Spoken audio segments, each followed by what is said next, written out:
कुलकर्णी कह रहे हैं रोटी बेटी का रिश्ता है, खून एक ही है। Absolutely. वो जो जोश और जज्बा दोनों सैनिकों को इस पार हो या उस पार हो, वो लगभग एक ही तरीके का है। क्रुश्चेव और ब्रेजनेव जो सोवियत यूनियन के बहुत बड़े लीडर थे, दोनों में यूक्रेनियन खून है। आहा, जनरल बख्शी भी हमारे साथ जुड़े हुए हैं, वो भी कुछ कहना चाह रहे हैं। जनरल बख्शी, मैडम, आप अगर मेरी राय नहीं चाहिए तो आप मुझे फारग कर दीजिए।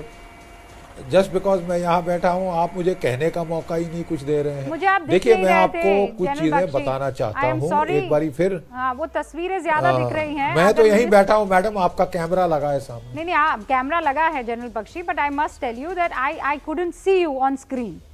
आई हैड नो इंटेंशन। चलिए, कोई बात नहीं। Thank you. Now can I speak? Please sir, go ahead. Thank you. देखिए, ऐसा है, प्लीज देखिए, ऐसा है कि अभी जब हमला शुरू हुआ था तो पुतिन ने क्या अनाउंस किया था कि we will destroy Ukrainian military potential.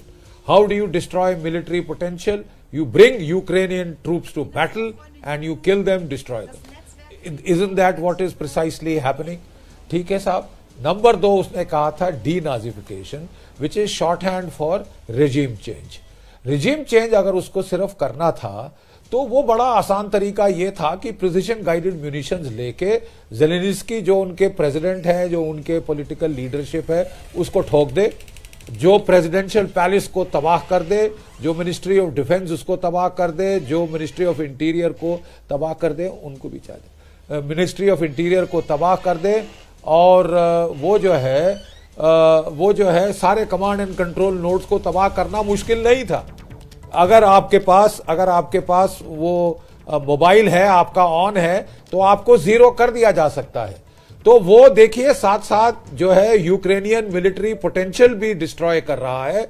उसने जो उनके न्यूक्लियर प्लांट हैं चेरनोबिल में पकड़ लिए, जो 6 प्लांट यहां साउथ में है वो पकड़ लिए, ताकि वो वहां से फिसाइल मटेरियल लेके एटम बम ना बना सके। ठीक है, जैसे कि ईरान से वो बंद कर रहे हैं न्यूक्लियर कैपेबिलिटी। और आपको हैरानी होगी सुनकर कि अमेरिका ने यूक्रेन में 6 बायोलॉजिकल वॉरफेयर लेबोरेटरीज एस्टैब्लिश करी थी। एक पे तो उन्होंने थर्मोबारिक बॉम्ब लगा के उड़ा दिया। वहां पे कोरोना वायरस पे रिसर्च हो रही थी। बैट कोरोना वायरस, जो कि कजाकिस्तान की बैट्स हैं, रूस की चमगादड़ें हैं, उन पे रिसर्च हो रही थी। ये यूक्रेन भी देखिए, कोई गंगा जल से धुले हुए तुलसी के पत्ते नहीं हैं। हर तरीके से ये रूस का नुकसान करने की कोशिश कर रहे थे। क्योंकि इनको अमेरिका उकसा रहा था। अमेरिका ने इनको उकसाया, इन्होंने रूस की आंखों में सीधा फिंगर डाली। और जब रूस ने वापस पलटवार किया तो देखा कि अमेरिका, नेटो तो साहब सब नदारद हो गए हैं, जैसे गधे के सिर से सींग। अब बड़ी बहादुरी की बातें करना वगैरह बहुत अच्छी बात है, मुझे जज्बा बड़ा पसंद आया एक सैनिक की हैसियत से। लेकिन देखिए साहब, जब इसी तरह अमेरिका ने ध्वस्त किया था इराक, तो रूसी मिलिट्री एडवाइजर्स ने उनको कहा था कि यार बेफायदा मत मरो, आप उनको कब्जा कर लेने दो, फिर गुरिल्ला वॉरफेयर करके इनके नाक में दम करो। आप समझे? हाँ, और बिल्कुल ठीक ऐसा हुआ और अमेरिका को इराक छोड़ना पड़ा, काफी नुकसान उठा के। अफगानिस्तान भी छोड़ना पड़ा, काफी नुकसान उठा के। आजकल किसी देश पे कब्जा करके बूट्स ऑन ग्राउंड रखना काफी महंगा पड़ सकता है अगर आबादी लड़ने को तैयार है, तो यहाँ लड़ने को तैयार है।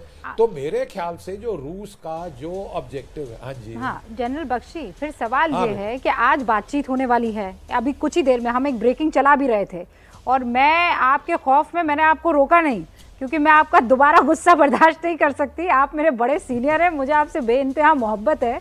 तो वो बड़ी ब्रेकिंग ये थी कि आपसे कुछ ही देर में ये दोनों आपस में टेबल पर बैठेंगे, बात करेंगे, तो क्या कोई हल निकल जाएगा? जैसा आप कह रहे हैं कि 7 से 10 दिन के अंदर जो है वो माहौल बिल्कुल ऐसा हो जाएगा कि दोनों में बातचीत शुरू हो जाए और दोनों एक दूसरे की बात मान ले। यूक्रेन की टीम बातचीत के लिए बेलारूस रवाना हो गई है, लौट रहे हैं। इसी पर बात, सबसे बड़े एयरक्राफ्ट में कैसे लगी आग, ये भी आप जानेंगे थोड़ी ही देर में।